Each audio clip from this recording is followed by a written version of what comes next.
Esta semana, en Vaticano, visitamos la Casa Scalabrini de Roma, regentada por los misioneros de San Carlos, que llevan más de 130 años atendiendo a inmigrantes. Charlamos con Monseñor Alberto Royo Mejía, del Dicasterio para las Causas de los Santos, que nos hablará de la misteriosa figura del abogado del diablo en el Vaticano. Y viajamos a Ecuador para continuar nuestra serie sobre el centro, una familia de familias. Todo esto y mucho más, a continuación, en Vaticano.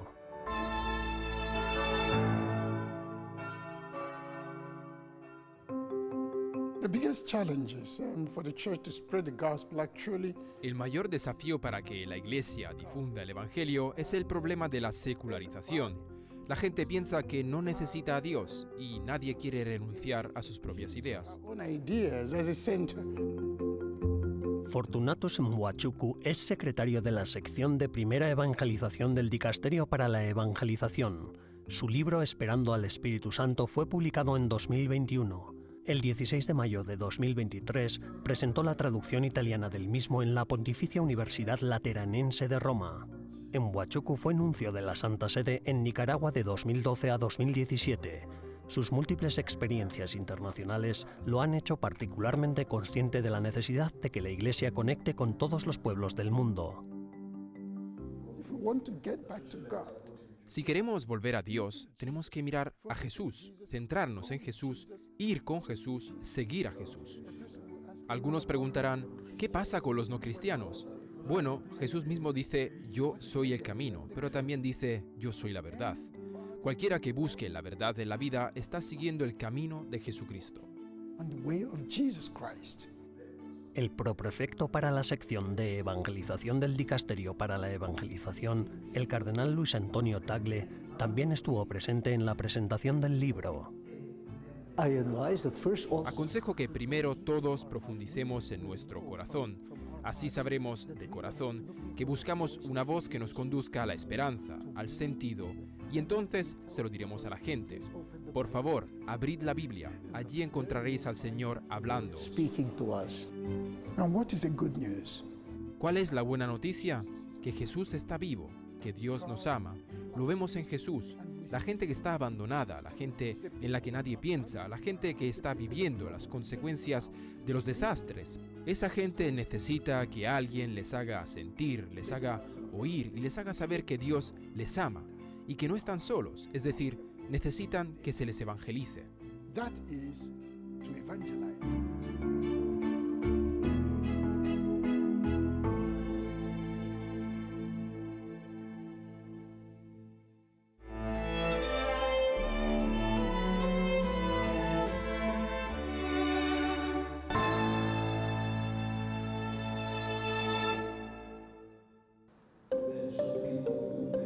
El miércoles 24 de mayo, en el aula magna de la Pontificia Universidad Gregoriana, la Facultad de Historia de la Iglesia y Bienes Culturales presentó el nuevo diploma en Historia de los Jubileos y Arte, un programa que entrará en vigor este año académico 2023-2024.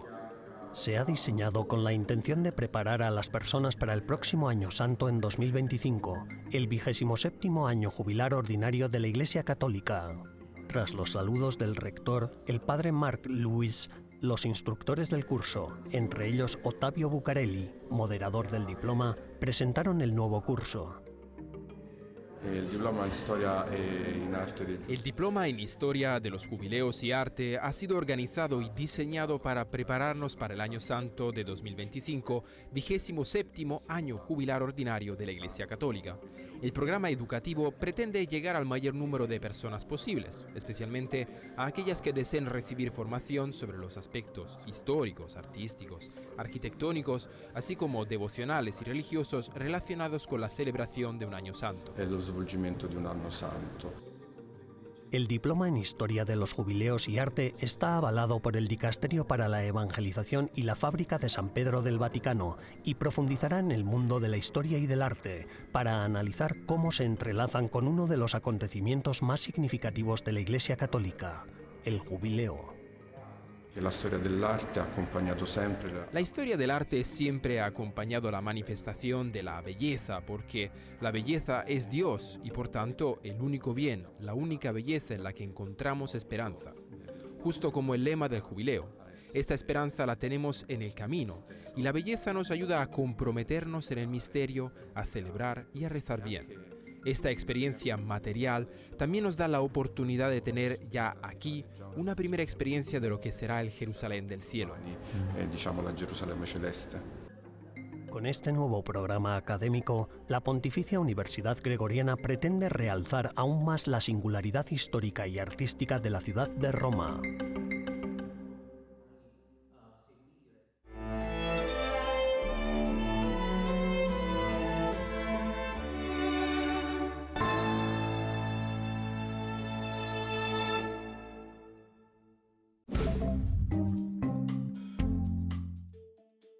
Hola y bienvenidos a las novedades del Vaticano de esta semana, las noticias más relevantes del Santo Padre y del Vaticano.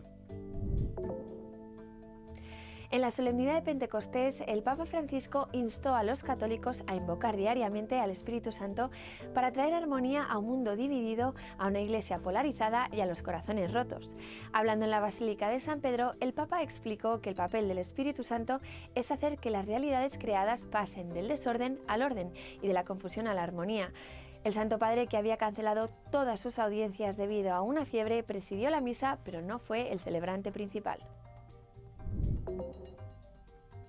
El Papa Francisco entregó el Premio Internacional Pablo VI a Sergio Mattarella, presidente de Italia. Durante la ceremonia, el pontífice dijo: podemos preguntarnos cómo hacer de la acción política una forma de caridad y, por otra parte, cómo vivir la caridad dentro de las dinámicas políticas. El premio se concede a personas o instituciones que con sus estudios o con sus obras han contribuido al crecimiento del sentido religioso en el mundo. El Vaticano ha publicado una serie de recomendaciones para amar mejor al prójimo en las redes sociales. El texto de 20 páginas hacia la plena presencia es una reflexión pastoral sobre el compromiso con las redes sociales. Aborda los retos a los que se enfrentan los cristianos en el uso de las redes sociales. Entre los temas tratados en la reflexión pastoral figuran la sobrecarga de información, el desplazamiento constante, el testimonio de Cristo, la desintoxicación digital y la construcción de la comunidad en un mundo fragmentado. El pontífice nombró al sacerdote Monseñor Edward Loss de Erie, Pensilvania, para dirigir la diócesis de Kalamazoo, en Michigan. Loss tiene 61 años y sucede a Monseñor Paul Bradley, de 77, cuya renuncia fue aceptada por el Papa este pasado 23 de mayo. La diócesis, que abarca hasta 9 condados del suroeste de Michigan, tiene 59 parroquias, 21 escuelas católicas y casi 80.000 católicos. La Iglesia Católica está un paso más cerca de canonizar a un santo surfista. El Papa Francisco, en un decreto emitido por la Congregación para la Causa de los Santos, reconoce la virtud heroica del ángel surfista brasileño Guido Schaffer. Schaffer era seminarista, médico y apasionado del surf. Se ahogó practicando su deporte favorito en 2009 frente a la costa de Río de Janeiro a los 34 años, antes de poder cumplir su deseo de ordenarse sacerdote. Ahora queda que la Iglesia apruebe un milagro atribuido a su intercesión antes de que pueda ser beatificado. Gracias por acompañarnos durante las novedades del Vaticano de esta semana. Les ha informado Almudena Martínez Bordiú para EWTN Vaticano.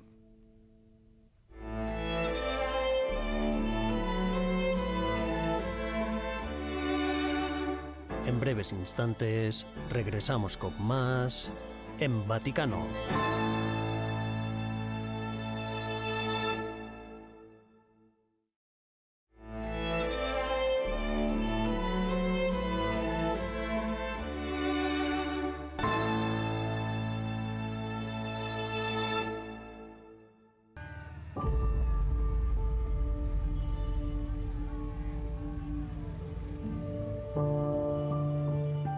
En su primer viaje fuera de Roma, en julio de 2013, el Papa Francisco viajó a Lampedusa, isla ubicada a medio camino entre Europa y África y una de las puertas más cercanas al viejo continente para los migrantes que cruzan el Mediterráneo.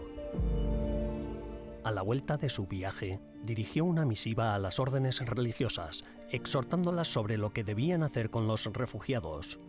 Vuestros conventos están vacíos y deben dedicarse a la carne de Cristo. Canonizado por el Papa Francisco en 2022, Juan Bautista Scalabrini respondió a esa llamada.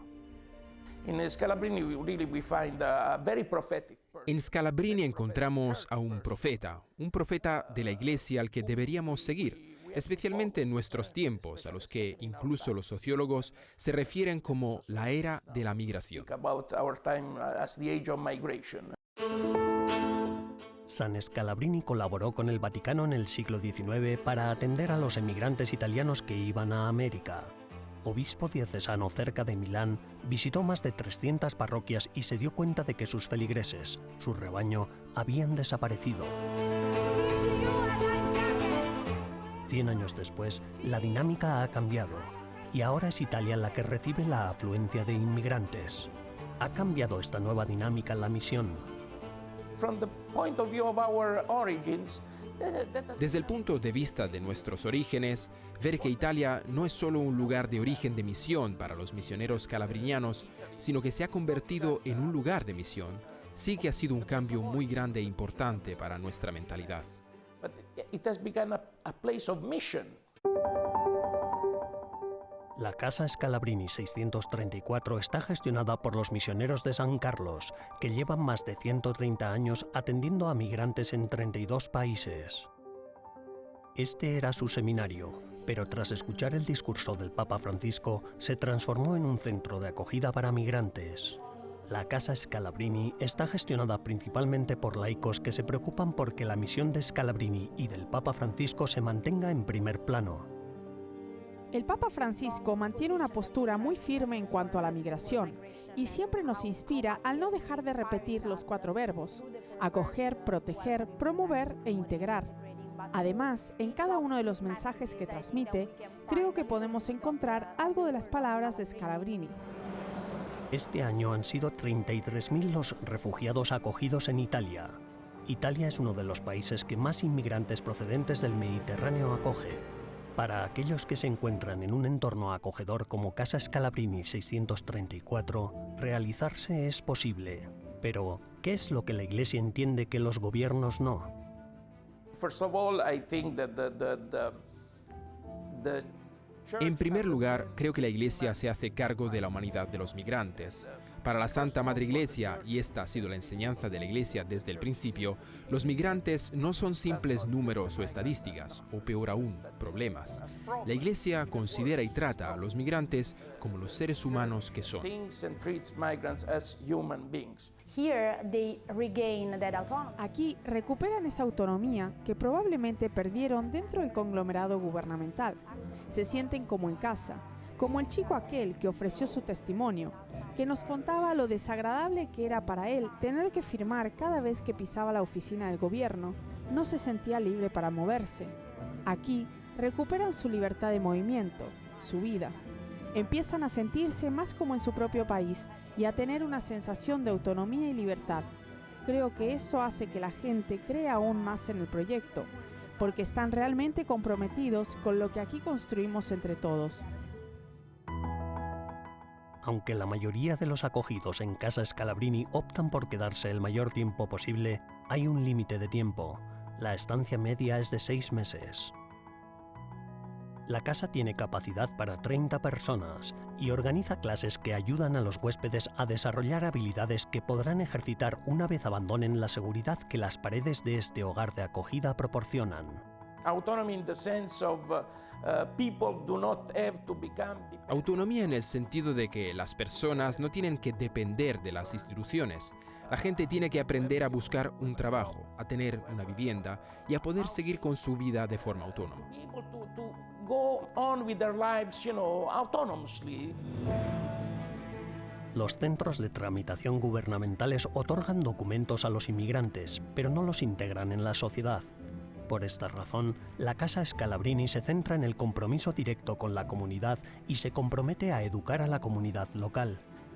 Creo que muchas cosas han cambiado en gran parte porque hemos permitido que este lugar sea un lugar de encuentro.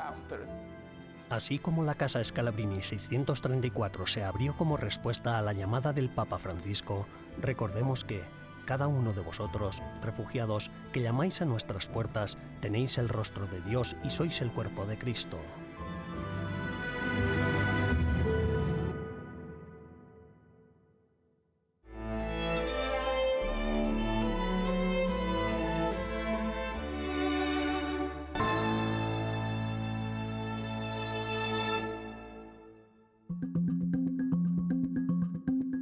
En el intrigante mundo de las causas de los santos existe la misteriosa figura del Advocatus Diaboli, que en latín significa abogado del diablo, el que argumenta en contra de la canonización de un candidato con el fin de descubrir cualquier defecto de carácter o tergiversación de las pruebas a favor de la canonización. Prelado teólogo. En esta esclarecedora conversación, Monseñor Royo Mejía, promotor de la fe del Dicasterio para las Causas de los Santos, comparte su experiencia sobre el papel del abogado del diablo en el proceso de canonización, la evolución de esta figura a lo largo de la historia y los cambios implementados por el Papa Juan Pablo II para facilitar el proceso de canonización. Quería comenzar preguntándole sobre la figura del llamado abogado del diablo, que fue instaurada por Sixto V para proteger la veracidad de los argumentos que promovían la causa de los nuevos candidatos a la canonización. ¿Podría contarme un poco el origen de esta figura y cómo ha sido su evolución a lo largo de la historia de la Iglesia? Bueno, antes que nada, el nombre de abogado del diablo es un nombre popular. Sixto V no lo instauró como abogado del diablo, se llamaba así porque le tocaba ser el malo de la película. Al fin y al cabo, en un proceso civil o penal sería más o menos lo que conocemos como el fiscal, aquel que tiene que buscar la verdad de modo especial, porque aquí lo único que buscamos es la verdad, como en todo proceso, como en toda investigación. El proceso de canonización es como una investigación y lo que se hace es discernir la voluntad de Dios sobre una persona. Entonces, en ese discernimiento es fundamental alguien que ayude a buscar la verdad. ¿Por qué? Porque a veces, pues por excesivo cariño, por devoción, a veces por distracción, a veces por otro tipo de motivos, pues se puede presentar la figura de modo no adecuado. En 1984, Juan Pablo II quitó un poco de peso a esta figura, por así decirlo, y redujo su influencia para facilitar un poco los procesos de canonización. ¿Por qué cree que San Juan Pablo II hizo esto en aquel momento? Con el desarrollo de las ciencias históricas se vio más cada vez la necesidad de profundizar en el lado histórico de las causas, sea de martirio, incluso sea de cualquier siervo de Dios, el contexto histórico, ver un poco la persona, también el desarrollo de las ciencias psicológicas influyeron mucho, porque claro, la psicología de un siervo de Dios, de un candidato a los altares, influye en la persona, todo eso antes no se tenía en cuenta. Entonces entraron en juego una serie de personajes, que son hoy en día, por ejemplo, los relatores, los peritos históricos, que antiguamente no existían. Van sistematizando el trabajo y cuando llega al promotor de la fe y por lo tanto a los consultores teólogos, la causa ya está muy filtrada y muy preparada y muchas de las cuestiones que podrían salir para clarificar ya están clarificadas. Entonces eso ha agilizado mucho las causas. Y en unos meses se va a celebrar la Jornada Mundial de la Juventud en Lisboa y va a haber un stand dedicado a Guido Schäfer, que es conocido como el santo surfista. ¿Por qué cree que es importante que este tipo de santos estén presentes hoy en día y sean un ejemplo de santidad para los jóvenes? Guido Schäfer está ya a punto, si Dios quiere pronto, de llegar a la declaración de venerable, que podría ocurrir incluso antes del final de este mes de mayo. Y eso es una alegría muy grande porque, como ya conocéis, es una figura muy cercana, es una figura que puede atraer mucho a los jóvenes, porque claro, no es el joven de 15 años que era Carlo Acutis, que también es una figura muy hermosa, pero claro, al fin y al cabo es un chaval adolescente que no ha conocido mucho de la vida, sino que Guido Schäfer tenía ya más de 30 años cuando fallece. Entonces es una persona que ha pasado la adolescencia, ha pasado ya la juventud, va camino de la madurez, y entonces sus opciones de vida, que fue fundamentalmente su opción fue Jesucristo. Pues muchas gracias, Monseñor. Nada, encantado, con mucho gusto. Gracias.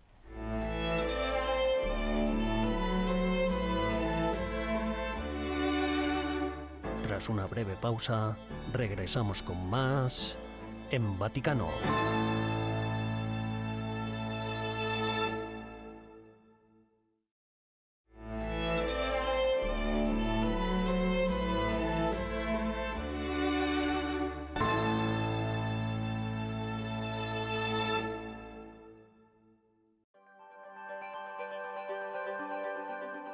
ayudar a los otros a construir sus vidas desde las necesidades básicas. Desde Vaticano les traemos la segunda parte de 5 series acerca del centro Una familia de familias en Quito, Ecuador. Uno de sus patrocinadores es la Fundación Papal, la única entidad de caridad exclusiva que cumple con los pedidos del Santo Padre. El personal del centro comparte su experiencia a través de cartas al Papa Francisco. Querido Papa Francisco, mi nombre es Edwin Germán Ruales Arias. Por este medio pedirle oración.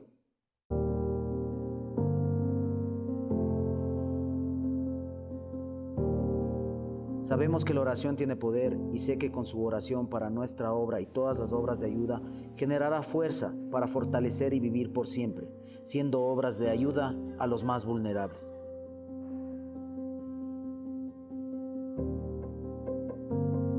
Ya, perfecto. Más luego necesito que me indiquen eso, más que nada.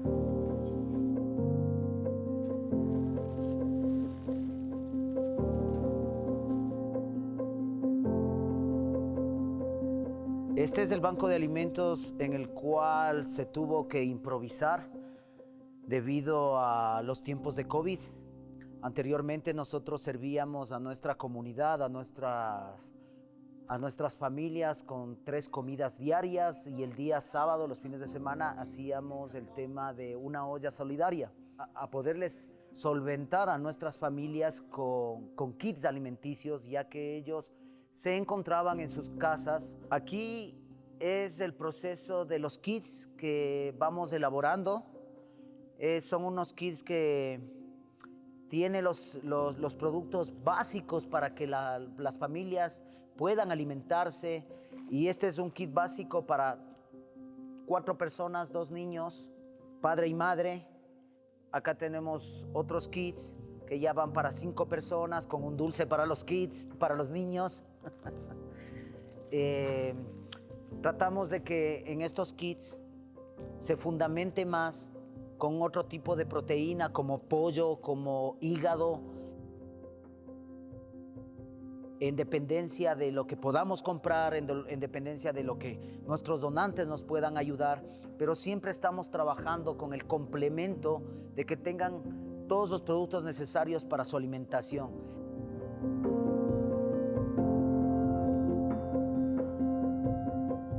No tienen trabajo y no tienen comida para llevar a sus casas.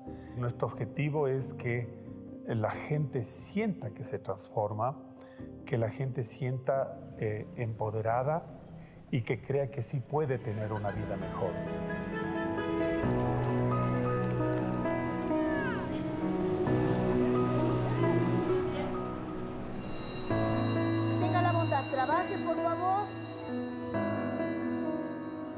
When you think about the Catholic Church, all of the parishes and all of the schools around the world, and the ability for the hierarchy of the church to manage capital in a very efficient, cost-effective, and impactful way, there's actually no other charity in the world that I think can do better around the world than this charity. It's great for the Papal Foundation stewards to go out into the field and see their money at work, to see what the Holy Father's doing with their donations and how it's making a difference in the lives of the people in desperate need. And those organizations that receive it are hands-on with the poor, and it makes a huge difference. As volunteers, we gave what we could, and at that time in our lives, it was our time. And so we dedicated a year of our life to be down there working at the center. They found that when they brought American and volunteers from all over the world really down to Quito, and those people saw the work that was being done, they were able to kind of spread the mission, and also if they weren't able to donate their time, they were able to donate their resources.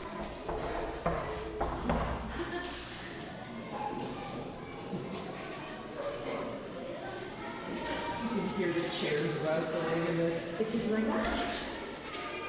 hola, hola, buenos días.